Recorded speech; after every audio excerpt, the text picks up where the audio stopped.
Hello and welcome to the CUFI Weekly. I'm your host, Kasim Hafiz. Hello and welcome back to the CUFI Weekly. Another episode, another week. So, a few days ago, I returned from a trip with Christians United for Israel from Israel and Hungary. I was in Hungary on the Hungary-Ukraine border as part of CUFI's efforts, in collaboration with the Jewish Agency, to bring Ukrainian refugees to Israel.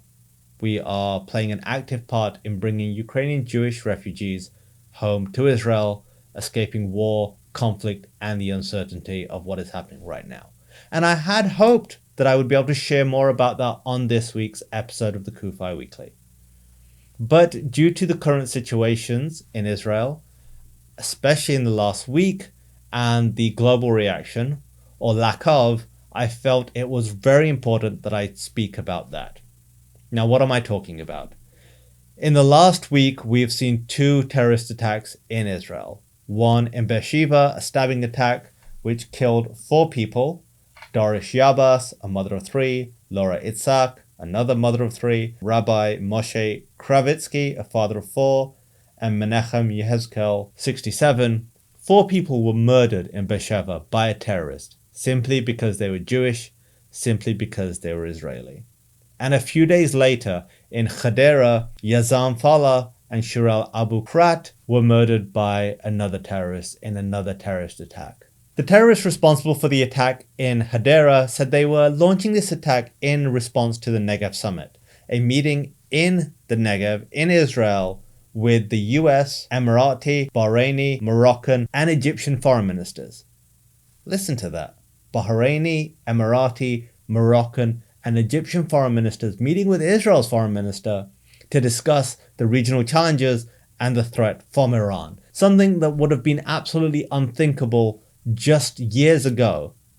But because of this coming together of previously belligerent states, it was seen as an excuse for terrorists to murder more Israelis. Now, we all know that this terrorism against Israel has continued unabated for years. The only reason more Israelis and more Jews have not been murdered is because of Israeli steps to protect their citizens. But what is truly disgusting to me, which is absolutely abhorrent and beyond belief to me, is the absolute silence at these 2 attacks. Many have not even heard that these attacks took place. 6 people murdered, more injured, parents have lost their children, siblings have lost their brother or sister, children have lost their parents, yet the global silence is disgusting. And this shouldn't surprise me by now, but it does. What does this say to us? What does this say to us as a society and a world? That we are just okay with terrorism against Israel? That we are okay with people being murdered simply for living in their homeland? It's just another symptom of what is happening, not only in the region, but in the world. While there's a lot of positive happening in the region, like the Negev Summit shows, the Palestinian Authority, Hamas, and their allies all over the West continue to propagate lies and hatred.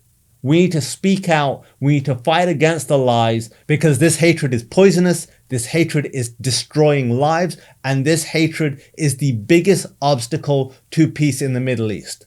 The fact that the Palestinian Authority, with their extremism and support for murder and terrorism, that Hamas, a terrorist organization, have friends in the West, allies in the West, should be shocking, abhorrent, and disgusting. But sadly, it is not. That is the reality. And that is why, now more than ever, the members of Christians United for Israel, our friends, our allies, those who care about the truth, those who care about peace, those who care about human life, must speak up. If ever there was an illustration of why remaining silent isn't a choice, this should be it. It's okay to speak out when there's a conflict. It's okay to speak out when something happens. Something is happening every single day. The messages that you talk about today will be the foundation for when a conflict comes in the future. So we must speak out. We must keep spreading the truth, because if we do not, we cannot rely on others. This is Kasim Hafiz for the CUFI Weekly. Until next week, for Zion's sake, do not remain silent. Thanks for checking out today's episode of CUFI Weekly. If you enjoyed this episode and want to stay up to date with the latest news from the Middle East along with topics involving US-Israel relations, please be sure to like and subscribe. And remember to click that notification button so that you are notified every time a new show is uploaded.